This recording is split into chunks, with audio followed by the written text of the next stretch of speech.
चुनाव यात्रा में आज हम पहुँचे हैं नौबतपुर प्रखंड के जमलपुरा पंचायत।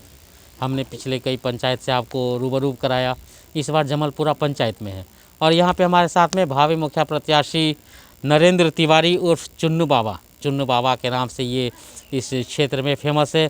चुन्नू बाबा कई वर्षों से सामाजिक कार्य करते आ रहे हैं, साथ ही हम आपको बता दें साथ ही ये मीडिया के क्षेत्र में भी कई वर्षों से कार्य कर रहे हैं। हमारे साथ कुछ जनता भी इनके साथ मौजूद है, हम इनसे खास बातचीत करेंगे कि इस बार क्यों ये मुखिया बनने चले हैं और इनकी क्या क्या चुनावी मुद्दे क्या क्या होंगे और क्या तैयारियां हैं, ये पूरी तमाम जानकारियां हम आपको। इससे पहले भी हम मुखिया का चुनाव यहाँ लड़े हैं, इस पंचायत में रनर रहे हैं, दूसरे स्थान पर रहे हैं।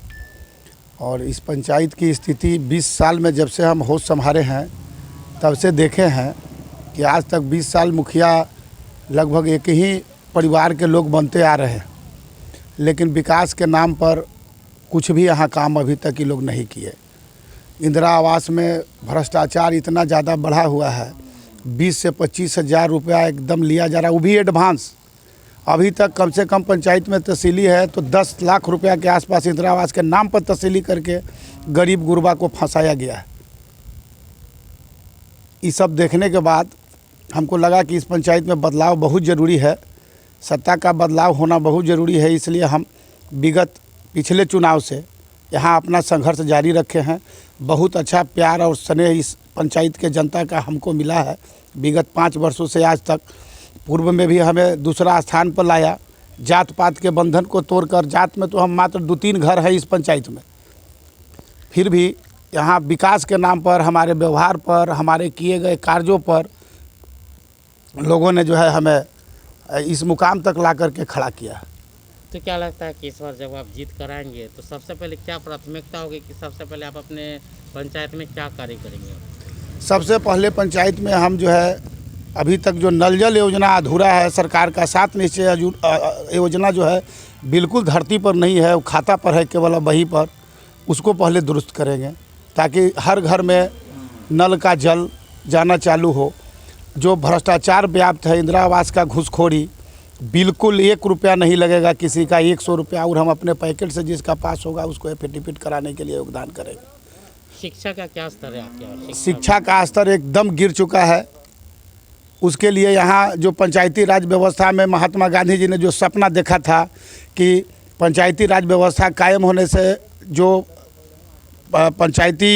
पंचायत के अंदर जो समितियाँ, निगरानी समितियाँ बनाई जाएगी, उसका गठन आज तक 20 वर्षों में हमने कभी नहीं देखा कि हुआ। शिक्षा समिति, निगरानी कमेटी का गठन ही नहीं हुआ है।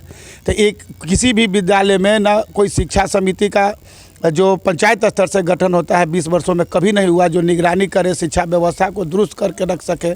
क्योंकि यहाँ तो हर लोग जो है जनप्रतिनिधि जो है, मुखिया जो होते हैं, वो कमीशन खाने में बेदम रहते हैं, चाहे वो क्या बोलते हैं डीलर हो या शिक्षक हो, उन लोगों से भी ये लोग यही काम करते रहते हैं। वो क्या निगरानी करेंगे? इस कारण से एकदम बेलगाम हो गया है।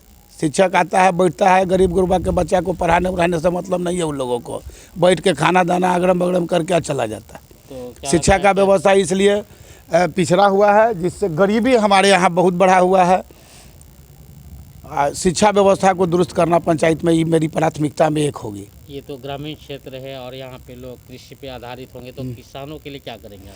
किसानों के लिए महात्मा गांधी रोजगार गारंटी योजना के तहत सभी मजदूर वर्ग के लोगों को किसान के खेत में ले जा कर के कढ़ा बनवाने का काम, कढ़ा उड़ाही करवाने का काम, आल पे वृक्ष लगाने का काम, उनके खेत तक MSTP योजना के तहत बोरिंग कराकर पानी पहुंचाने का कार्य, और बिया उत्पादन करने वाले किसानों को चयनित करके अपने ही पंचायत में उत्तम किस्म के बीज उत्पादन करने का काम, सही समय पर सही मूल्य पर खाद व्यवस्था कराने का काम, ये सब काम मेरी किसानों के लिए प्राथमिकता में होगी।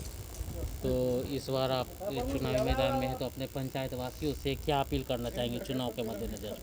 चुनाव के मद्देनज़र हम यही अपील करना चाहेंगे कि आप तमाम भाइयों से मेरा निवेदन है कि मैं जो है विगत वर्षों से आपका सेवा करते आ रहा हूँ, किसी भी पद पर नहीं रहते हुए आप हमारे सेवा को देखे हैं। अब हमें मौका देकर इस बार टेम्पू छाप 4 नंबर पर मुहर लगाकर हमको भारी मतों से विजयी बनावे, ताकि निरंतर आपका सेवक बन के हम आपका काम करते रहें, न कि आपको नौकर बनाएं। जो आज तक यहाँ लोग हैं जनप्रतिनिधि बनते हैं तो जनता को नौकर समझने लगते हैं। अरे जनता के नौकरी करने के लिए जनता हमको चुना है, मेरा सेवक बनाने के लिए, न कि मालिक। इसलिए हम सदा उनका सेवक बन के काम करेंगे, यह मेरा वादा है। और जिस दिन भ्रष्टाचार साबित हो जाएगा उस दिन त्यागपत्र दे देंगे। एक अहम सवाल, 2 साल से पूरा देश कोरोना काल से जूझ रहा था, लॉकडाउन की स्थिति आई, कैसा अनुभव रहा आपके अपने पंचायत में? जब कोरोना काल आया तो एक प्रयास न्यूज संस्था है, प्रयास एक पहल संस्था है जिसका जो है हम संरक्षक हैं। उस संस्था के तहत और हम अपने सहयोग से और तमाम भाइयों के सहयोग से पंचायत ही नहीं बल्कि बाढ़ प्रभावित मुजफ्फरपुर तक जा करके हम लोग जो है उन लोगों को खाद्यान्न सामग्री और आर्थिक मदद, नैतिक मदद, सामरिक मदद, सब तरह से मदद पहुंचाए। अपने पंचायत में जो भी विधवा था, जो भी बुजुर्ग था, सभी के घर में राशन और किरासन पहुंचाने का काम किया। मास्क एक घर में जब सरकार की योजना आने के बाद भी वितरण नहीं हो रहा था तो हमने अपने पैकेट के पैसा से पंचायत के एक घर में जितने लोग थे मास्क भेजवाने का काम किया, सैनिटाइजर भेजवाने का काम किया, साबुन भेजवाने का काम किया। जबकि सरकार द्वारा दिए गए राशि का यहाँ वर्तमान जनप्रतिनिधि द्वारा घोटाला किया गया, और जबकि हम लोग अपने पैसा से पूरे पंचायत में किए हैं। एक जो चिन्हित व्यक्ति था, जो अबला था, असहाय था, जिसको कोई सहायता नहीं था, भूख से मर रहा था, उनके घर तक राशन लेकर खुद पहुंचने का काम किया। तो जैसा कि अभी खास बातचीत में देखा कि चुन्न बाबा किस तरीके से ये बता रहे थे कि हमने कई वर्षों से आपके बीच में रहकर सामाजिक कार्य किया है। इस बार हम चुनावी मैदान में हैं, लोगों से अपील कर रहे हैं कि इस बार एक मौका दीजिए और सबसे पहले प्राथमिकता होगी भ्रष्टाचार से को यहाँ से दूर करना है और शिक्षा के स्तर को दुरुस्त करना है। और ऐसे तमाम बहुत सारे योजनाएं इन्होंने बना रखा है इस पंचायत के विकास के लिए।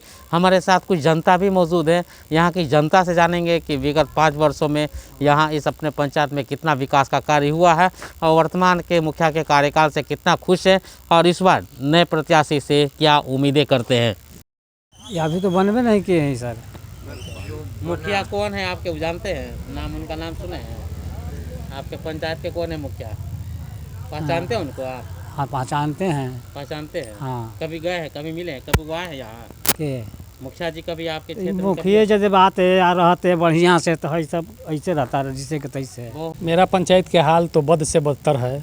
जिस रेशियो से सरकार राशि दिया उस हिसाब से यहाँ विकास नहीं हुआ है। इसलिए हम लोग कब और हमारे साथ साथ पूरा जनता जो है से कि दुखी है और हम लोग चाहते हैं कि एक ऐसा जनप्रतिनिधि का चयन करें जो इस निजात से हम लोग के जो है से कि मुक्ति दिलाए। विकास हुआ ही नहीं है। नल जल का आप हाल फोटो ले लीजिए, देख लीजिए कि कितना विकास हुआ है। हाँ, तो इस बार नए प्रत्याशी से क्या उम्मीद करते हैं आप? नए प्रत्याशी से उम्मीद प्रत्याशी आप फिर आप बनाएंगे, हाँ, कहीं ना फिर वैसा ही हो तो अवसर होंगे तब फिर 5 साल आएगा तो बदल दिया जाएगा। अच्छा, लेकिन इस बार जो नए प्रत्याशी हाँ, उनसे उम्मीद है? हाँ उम्मीद है, ये कार्य 100% रुपये 100% आप उम्मीद कर रहे हैं? कि हम 15 साल से मुखिया के देख रहे हैं, मुखिया लोग बन रहे हैं कि अभी जमलपुरा पंचायत में निजामपुर ऐसा गांव है कि चमटोली जो कहता है उसमें नली अभी तक नहीं बना है। लेकिन हमरा मतलब ऐसा लगता है कि ना जीतेंगे तो नली जरूर बनाएंगे और जिताएंगे। अभी तो आप वर्तमान के जो जनप्रतिनिधि है कभी उनको बताए नहीं कि ये चीज़ें हैं? नहीं बताए हैं, लेकिन वो लोग कभी ध्यान नहीं देते हैं कि पैसा बहुत खर्चा होगा, ये बात है। तो कभी ध्यान नहीं दिए? कभी नहीं ध्यान दिए। तो इस बार बदलाव चाहिए? हाँ बदलाव हमको चाहिए बस। नल जल के व्यवस्था देखिए, वहाँ तक पाइप था तो उसको काट के लेके भाग गया लोग। आज देखिए यहाँ सीढ़ी का व्यवस्था देखिए कैसा है। यहाँ के वर्तमान मुखिया थे कि आज तक सीढ़ी नहीं बन पाया है। कैसे लइकन 6 साल के लइकन चढ़ के पढ़ाई करेगा इस उसको? तो नल जल का योजना ये मुखिया जी को बताया, इसका सूचना दी आप उनको? रोज आ रहे हैं, इसी गली से पार कर रहे हैं, उनको नहीं बुझा रहा है उनको कि यहाँ कैसा व्यवस्था है। तो क्या बोलते हैं उनके द्वारा, क्या बोला गया? अब वो तो अब क्या बोल देंगे, हमने भी तो कहते हैं कि ठीक कर देंगे ठीक कर देंगे, तब कहिया ठीक कर। आज तक देखिए नहीं तो क्या हुआ है। पानी का व्यवस्था नहीं है तो बहुत दिक्कत हो रही है। देखिए कितना दिक्कत है से कैसे बच्चा देखिए कल भी चापाकल भी बिगड़ा हुआ है।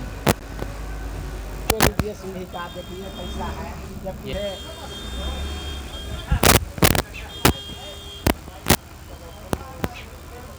तो सरकार के द्वारा, मुखिया जी के द्वारा आपको क्या लाभ मिला है? मुखिया जी के द्वारा तो सर हमें कुछ लाभ नहीं मिला है। सरकार के द्वारा हमें महीने का 400 रुपया पेंशन मिलती है। अच्छा, साइकिल वगैरह कुछ इस नहीं, तरीके का कुछ नहीं दिया गया? साइकिल वगैरह नहीं तो मिली इसके है। लिए कभी ज़रूरत नहीं पड़ी? आप मुखिया जी को नहीं बताएं आप? सर मुखिया जी तो इधर से आते जाते रहते हैं हर बार, आप तो उनसे पर्सनली जाके कभी मिले, बताएं कि मुझको एक साइकिल का ज़रूरत है, ये बैसाखी कब तक हम लेकर चलेंगे? नहीं, ये बात के लिए तो हम उन्हें नहीं बोले हैं। साइकिल के लिए हम थोड़ा सा नज़दीक में पड़ते हैं तो हम लोग चले आते हैं। नए जो प्रत्याशी उनसे उम्मीद करते हैं कि कुछ आपको साइकिल वगैरह दिया जाए?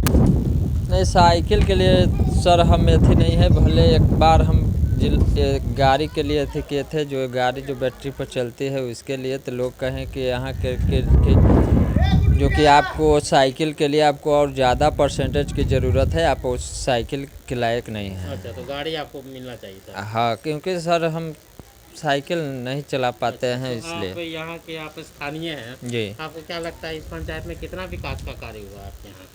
सर, इस पंचायत में तो विकास तो कुछ हुआ है हद तक, अच्छा, लेकिन कुछ कुछ रह गया है। और अभी तो चुनाव है इसलिए नहीं हो कुछ पाया नहीं कहा है। जा सकता हाँ, इसका। कुछ महिलाएं भी, हम महिलाओं से जानेंगे। क्या नाम है चाची? कितना विकास हुआ आपके यहाँ? अभी चुनाव आ गया, मुखिया जी के द्वारा आपको मदद उदद मिलता है? नहीं, हमको कुछ नहीं मिला है। नहीं। नहीं, किन योजनाओं से आप लाभ लिए? हमको लाभ नहीं मिला है। अच्छा, हाँ, लाभ मिला यही कि 20,000 रुपया दिए तो हमारा कॉलोनी पास हुआ है। 20,000 मुखिया जी लिए हैं? हाँ। अच्छा, तब 20 कॉल नहीं मिला? हाँ, तब कॉलोनी मिला है। तो बताइए कि गरीब आदमी जैसे 20,000 रुपया कहाँ से इकट्ठा करके देगा? तो पूरा घर बना है उतना में? तो पैसा कट गया आपका? हाँ,